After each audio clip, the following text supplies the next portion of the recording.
Hello. And welcome to Let the Girls Play. I'm Kelsey Bailey. I'm Amelia Bain. And we're here to talk about women's basketball, unrivaled, college, and beyond. We're really going beyond. I feel like we've been saying beyond a lot, but we've only been talking about unrivaled. But it's almost time for us to go beyond to college, to March Madness. And stay tuned. We will be doing our March Madness bracket again. The winner could get a fun prize. I don't remember who won last year. I think it was someone within our circle, so I did not give them a prize. Unrivaled basketball, the season's over, but the discourse continues because we have so much to discuss. Even after the championship, Unrivaled is still making headlines. I think we got to say, first of all, congratulations to the Mist. Congrats to the Mist Basketball Club. They played their asses off. They had a heck of a semifinals playoff game. Shout out to Arike Agumbawale. March is her month, on her birthday, hitting a big three to get them the dub. I said to my wife, the only way they're going to win this game is if Arike loses her mind. And then Arike lost her damn mind because that's what she does. Yes, absolutely. And Mima, I forgot you were there in the flesh. We need the on the boots on the ground. How did it feel? What was the energy? Say more. It was electric. I got to Barclays. There was a maybe like 6 or 7 piece brass band that was playing outside Barclays. They had not been asked to play there. They just showed up on their own accord and said, you know what? This is where we need to be. Mm-hmm. And I think that was sort of Brooklyn's vibe about the whole thing. They were like, we're going to do this right. Yes. We're going to do this right. Was Ellie the elephant there? Ellie was not there. Ellie is here always with me. I know that's right. Ellie is always right next to me as I record. Mm-hmm. Mm-hmm. No, I think the vibes would have been too much if Ellie had been there. You know who brought an energy that like, she brought an energy, but then was also like met with such an energy? Natasha Cloud, when she came in, she just was met with such enthusiasm, such applause. It's like New York is not her home, but also it is her home. And it really feels like because she's embraced the city so much, she has been embraced by the city so much. And it was really beautiful. It was a homecoming for her. Yeah, I felt like the crowd went more wild, got more turned for her than for Brianna Stewart. Yeah, I mean, people love Stewie. Stewie is amazing, yes. But, like, there's just something about Tosh. I mean, we've said it before. She is our number one crush in the league. She's just charming, and she's got such energy. Like, Stewie's a little bit calm. Yeah. Tosh is, I mean, she was, like, yelling and beating her chest. How can you not? How can you not respond to that? Yes. You respond to that. She was very clutch for the Phantom getting their dub against the Vinyl. Let's start from the beginning before we get to Brooklyn, because we had 2 games in Miami before folks had to head to Brooklyn. Absolutely. Shout out to the Laces. I don't know what the hell happened, but ended on a low note. It really, like, they sputtered out at the end of the season. Yes. And it was just, I mean, I wasn't shocked based on how they'd been playing for the last few games.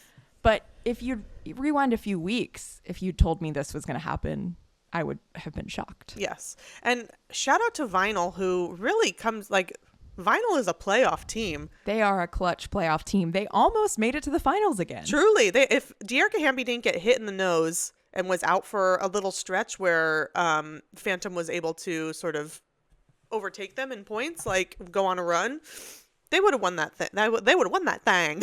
Absolutely. Yeah, but shout out to Vinyl. Shout out to these players who just really rise up to the occasion, and also their coach, Teresa Weatherspoon, who is a winner, knows how to, just knows how to motivate that team. Shout out to De'Arca Hamby. She had 30 points in that semifinals game against the Phantom.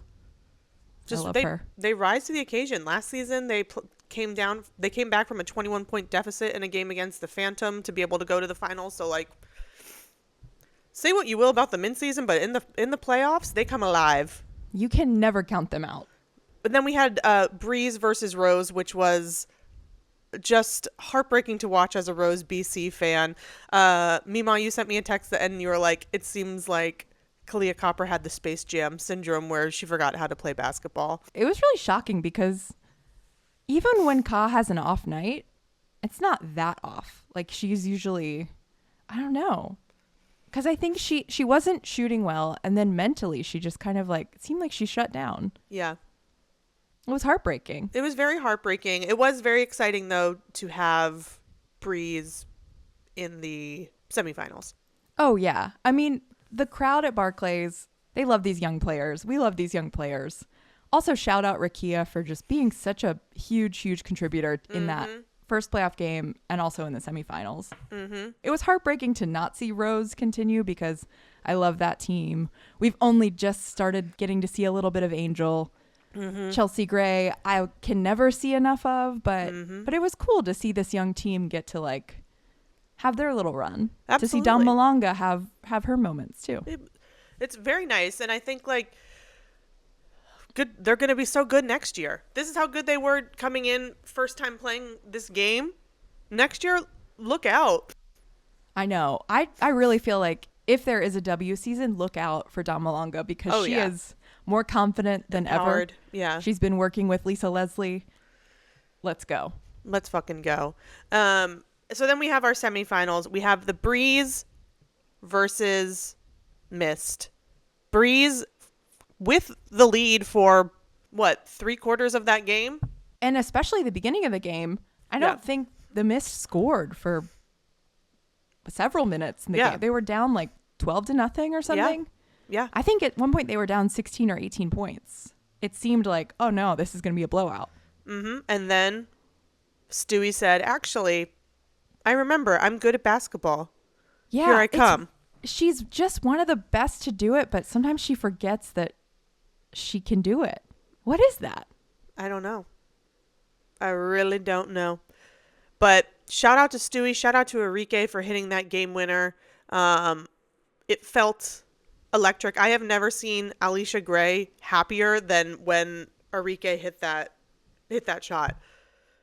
I've never seen her smile so much. She sprinted so fast. Yeah.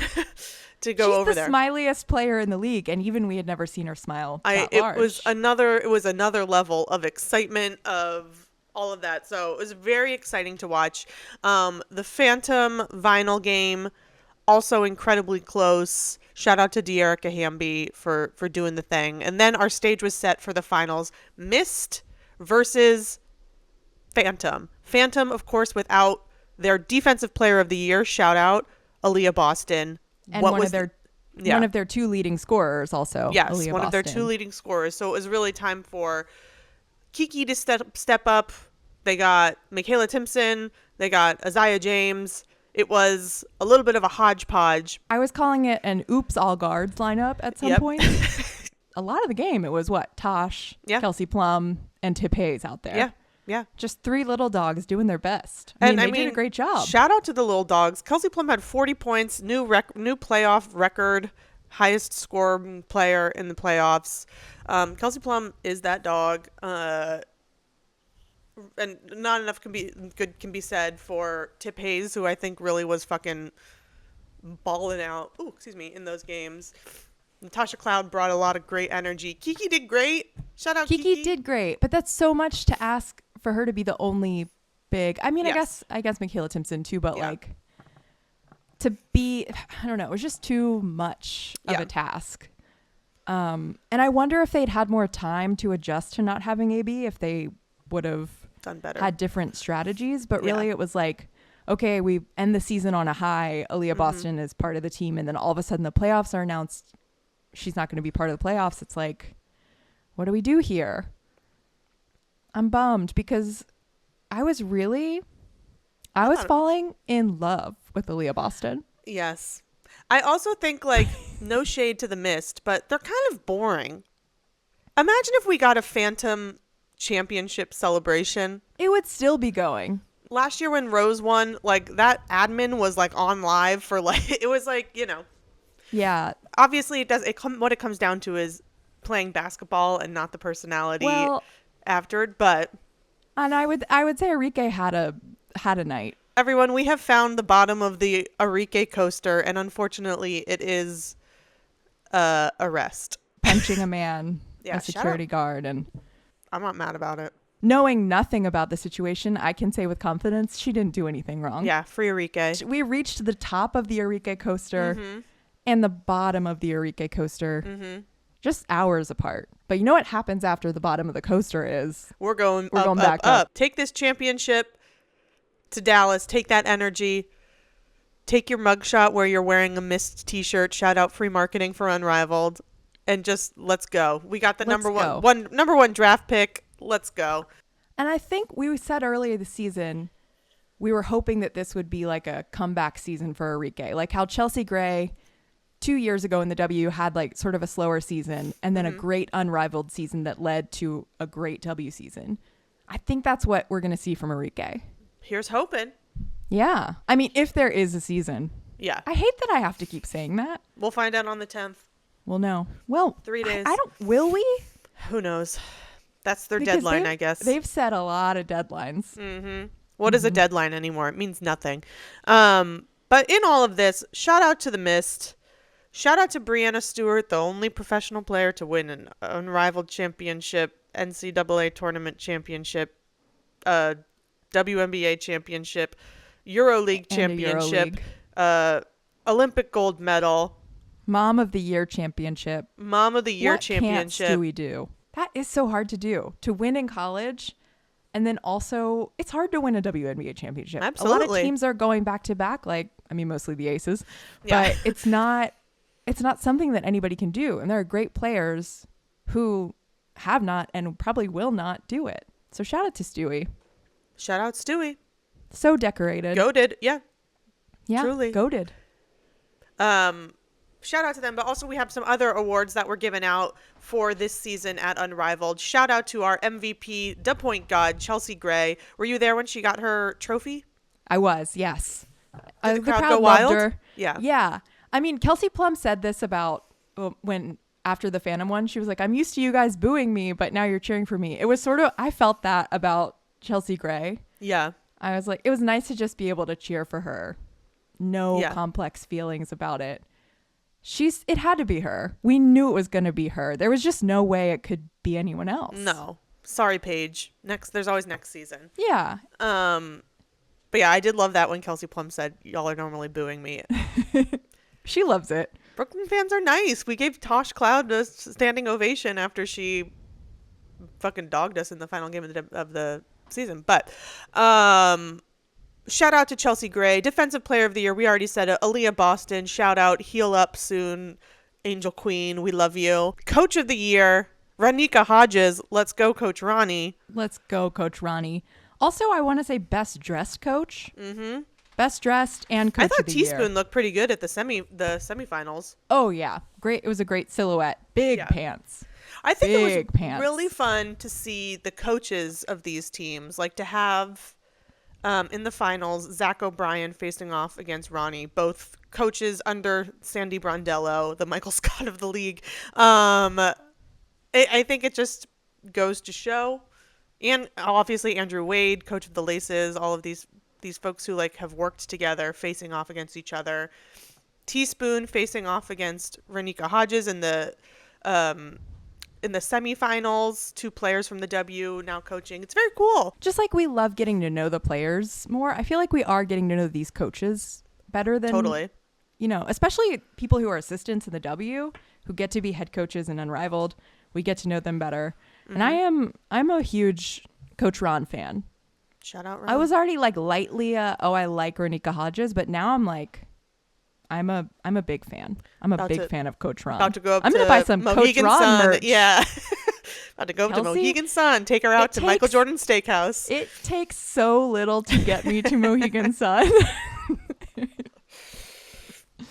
She'll be Well, there. She'll be shout there. out. I hope Marina Mabry is there. Obviously, Coach of the Year. Our all first team, Paige Beckers, Chelsea Gray, Kelsey Plum. No argument there. All second team, Brittany Sykes, Aaliyah Boston, and Alicia Gray. Surprised not to see Marina Mabry in any of those, considering she had the most psychotic game of all time in Philadelphia. And was one of the leading scorers. Yeah. I was surprised. I don't know who you take off this list. Yeah. But But maybe you add one more.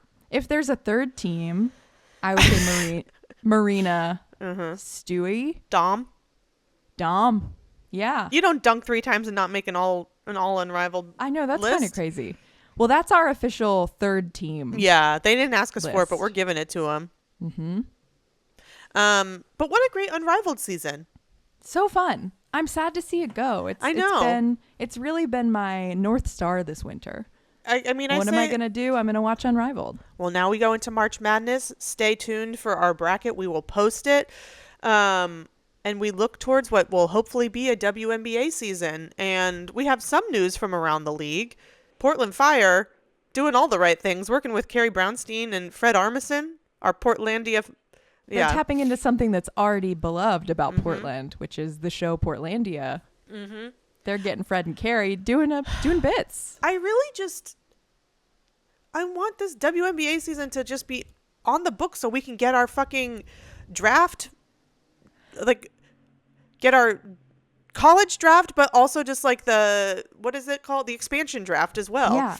Can you imagine being one of these fans in these new markets who's like hungry for women's basketball and they've been teased with this? We have to give a season to these teams. We got to give Sandy a job. Who's she going to coach? Yeah. Who's she going to coach? I don't know. Of course, we've said it a million times. If the players need to strike, sure, we side the with players. Them. But there's just so much fun stuff on the horizon. Yeah. I stand with the players. I stand with the players. Pay the players. I heard that chant. There was a really weird moment where they were chanting "Pay the players" while someone was down hurt. Okay. It was weird. And this person sitting next to me that I didn't know was like, "What are they chanting?" And I was like, "I don't know." And then I was like, "Oh, they're saying pay the players." But it was because there was a break in play where someone was having the towels around them. They had to fill the. They had to fill the air time. The. I guess. We saw their chants. Yeah, but yeah, I mean, here's hoping that the players feel what is given to them on the 10th is adequate to their needs, and we have a league so we can have an expansion draft for Portland and Toronto, so we can have a draft for these college players. So Ellie the Elephant can let her freak flag fly and back that ass up onto Fran Lebowitz once again. And maybe mentor some of these other sexy mascots that are coming out. Our big tittied horse. Yeah. Coming in 2030. Horse. Yeah. Yeah. Or 2029, whenever it's coming. We need the season. We need a season. Kathy, if you're listening, and we know you are, baby. We know you are. She's on the elliptical. Mm-hmm. She's listening. She's having a giggle. And then she says, wait, are they talking about me? Mm-hmm. Mm-hmm. And then she goes and picks up her sweet green salad. Mm-hmm. She gives it a little Kardashian shake. Gives it a little shake. Sits down at her computer, opens it up, and says, "I'm gonna go code the Toronto Tempo website. I'm gonna get some coding like done. Her. Ain't nobody doing it like her." And her assistant's like, "Oh, Kathy, we have just a few more days to get this deal done with the players." And Kathy's like, "I have a list of my to-dos, and I need to build the website first. Sorry, I'm designing a Zazzle T-shirt for Cheryl Reeve. I'm almost done." I got an ad on Instagram that was like, "You should immigrate to Canada," and I was like, "You know what? Maybe I will become a Toronto Tempo fan." Absolutely. The colorway is so good, in my opinion. The logo is so good. So let me know if we have any listeners in Toronto. Well, should I move there? Did they tell you how you could do it? No, I think it was just like probably spam. Yeah. Yeah. But anyway, if anybody has a path to citizenship for me in Canada, or me, I'm not already married to someone. Yeah, I can't marry you, but Kelsey can. Yeah. I was Googling. Sorry to anyone I may be dating now who does not have Canadian citizenship. So whoever Kelsey is dating right now, this is your heads up. You need to figure out a way for you to get Canadian citizenship that then you can give. And then to I will put a ring on it. Absolutely. Yeah. Mm-hmm. Well, the 10th is upon us. We can't wait to hear what happens. No matter what. Tuesday. Okay. We'll probably record next week, so maybe we'll have some good news. Here's hoping we have some good fucking news, because these players, we want to see them play because we love them, but we also want them to be taken care of. So if it's not good, you got to walk away sometimes, and we get that, and we stand with them with that, because everyone involved with women's basketball is a hero. Except the refs. Bye.